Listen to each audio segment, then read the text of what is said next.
Hello everyone, भाई मैं विशाल महाजन आज आपके लिए बहुत इंपॉर्टेंट वीडियो लेके आया हूं क्योंकि बहुत ज्यादा बच्चों की ये डिमांड थी कि सर मैंने रिवाइज कर लिया है, मैंने सब कुछ कर लिया है, लेकिन इंपॉर्टेंट क्वेश्चन बता दो।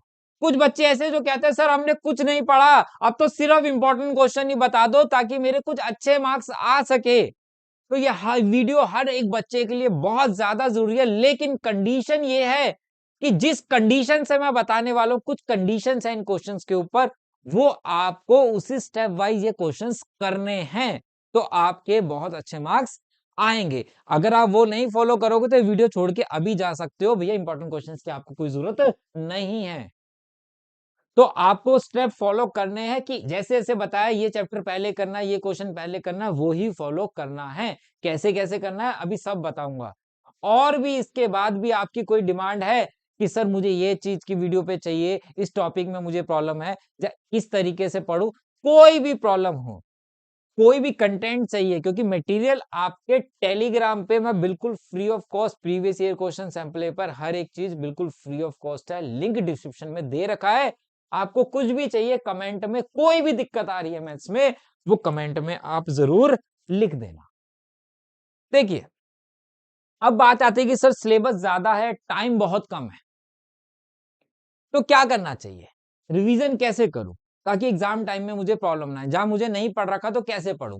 तो भैया जैसे जैसे बताया ना वैसे वैसे ही आपको पढ़ना है। सबसे पहले आपको मैंने 10 डेज में इसको डिवाइड किया। जैसे डे 1 में मैट्रिक्स एंड डिटरमिनेंट करने, ठीक है। डे 2 में इनवर्स ट्रिग्नोमेट्री और कॉन्टिन्यूटी डिफरेंशिएबिलिटी कर सकते हो, दोनों बहुत बड़े चैप्टर नहीं है, ठीक है। तो ये मैंने इस तरीके से इसे डिवाइड किया डेज के अंदर। तो पहले तो आपको रिवीजन इसी तरीके से आपको करनी है इंपॉर्टेंट क्वेश्चंस की। कुछ नहीं पढ़ रखा आप तब भी इसको फॉलो करो, ठीक है। अब बात आती है कि सर इंपॉर्टेंट क्वेश्चन कौन कौन से करें। जब हम पढ़ने बैठते हैं एनसीईआरटी की अगर मैं बात करूं, तो जब मैं पढ़ने बैठता हूं तो मुझे ये नहीं समझ में आता, जैसे मैंने मैट्रिक्स आपने बोला पहले कर लो। अब मैट्रिक्स में बहुत बेसिक क्वेश्चन है, एडिशन वाले, सब्ट्रैक्ट वाले, मल्टीप्लाई वाले, तो क्या सारे करूं, टाइम बहुत चला जाता है। नहीं, ना ना ना, सारे नहीं करने। अगर आप यहां पे देखो एनसीईआरटी का, जैसे मैंने ये दो कलर यूज किया पूरे, ये एक लाइट कलर है, ठीक है, ये मैंने एक रेड कलर यूज किया किया ना। रेड कलर मीन्स है ये मोस्ट इंपॉर्टेंट क्वेश्चन है। अब ये मोस्ट इंपॉर्टेंट क्वेश्चन कैसे हो सकते हैं, हो सकता है ये चैप्टर के जब एक्सरसाइज को पूरा कॉन्सेप्ट में क्लियर कर रहे हो सकता है कि ये बहुत इंपॉर्टेंट क्वेश्चन हो जो बोर्ड में कई बार आ रखे, ये क्वेश्चंस करना ज्यादा जरूरी है। सर फिर इनका ये ज्यादा जरूरी नहीं, नहीं जरूरी ये भी है, लेकिन हो सकता है ये कोई इजी क्वेश्चन हो, लेकिन आपको आने चाहिए। सर इसका फायदा क्या है, जैसे फायदा ये होता है कि आप एनसीईआरटी लेके बैठते हो। मैक्सिमम बच्चे जो गलती करते हैं, इजी जैसे मैट्रिक्स लिया, दो तीन इजी क्वेश्चन किया, अरे ये चैप्टर तो आसान है, बंद कर दिया।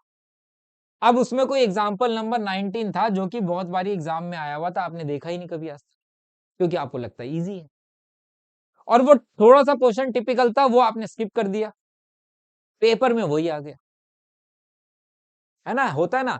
कुछ बच्चे ऐसे होते हैं जो सिर्फ डिफिकल्ट क्वेश्चन करने की कोशिश करते हैं, वो होते नहीं है, बंद कर देते हैं, जब बाकी कहते हैं बाकी तो हो ही जाएगा। दोनों ही नुकसानदेह है। तो आप इसको क्या करो, आप यहां से अच्छा क्वेश्चन 1 2, अच्छा ये तो ऐड वाला है, ये तो आसान है, आता है आंसर, एक बारी मुंह जबानी कर लिया, आता है। लेकिन ये जितने रेड वाले हैं ये आपको करने ही करने हैं, और जो क्वेश्चन पहले लिखा है उसे पहले ही करना है। हो सकता है कोई क्वेश्चन पहले लिखा हो, ठीक है, फिफ्थ क्वेश्चन पहले लिखा हो, फर्स्ट क्वेश्चन बाद में लिखा हो, वो सीक्वेंस आगे पीछे नहीं करना, वो सीक्वेंस को बिल्कुल एज इट इज ही रखना है। कोई एक्सरसाइज पहले होगी, कोई एक्सरसाइज बाद में लिखी होगी, तो उसको नहीं चेंज करना, जैसे है वैसे ही करना है। ये क्वेश्चन एक बारी जरूर देख लेना आते हैं कि नहीं आते, लेकिन रेड वाले क्वेश्चंस आपके जब तक कॉपी में नहीं हो जाते तो तब तक मान के चलना आपको नहीं आते, क्योंकि सारे बहुत इंपॉर्टेंट क्वेश्चन रहेंगे चैप्टर 1 से लेके चैप्टर 13 तक।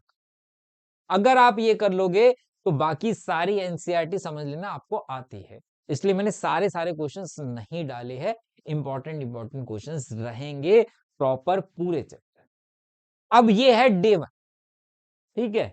हो सकता है आपको डेट एक दिन एक किसी चीज को दूसरा दिन में भी चलाए, लेकिन कोशिश करो कि एक दिन में एनसीईआरटी के टॉपिक तो क्लियर करने ही करने हैं ये क्वेश्चंस।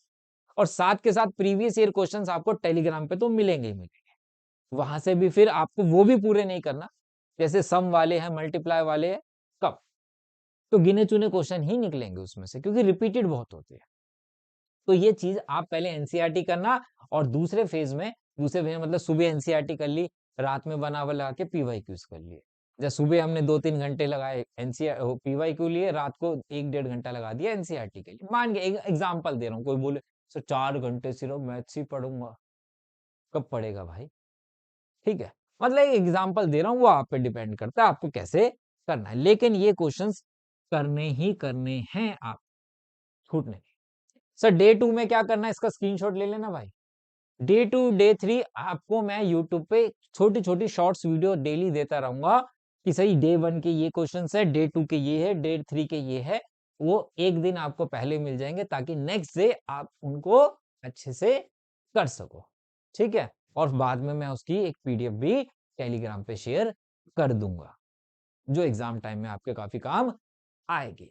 ठीक है, तो अभी भी कोई भी दिक्कत हो भैया कमेंट में मेरे से पूछ लेना, और क्या चाहिए मेरे से वो भी मुझे कमेंट में बता देना।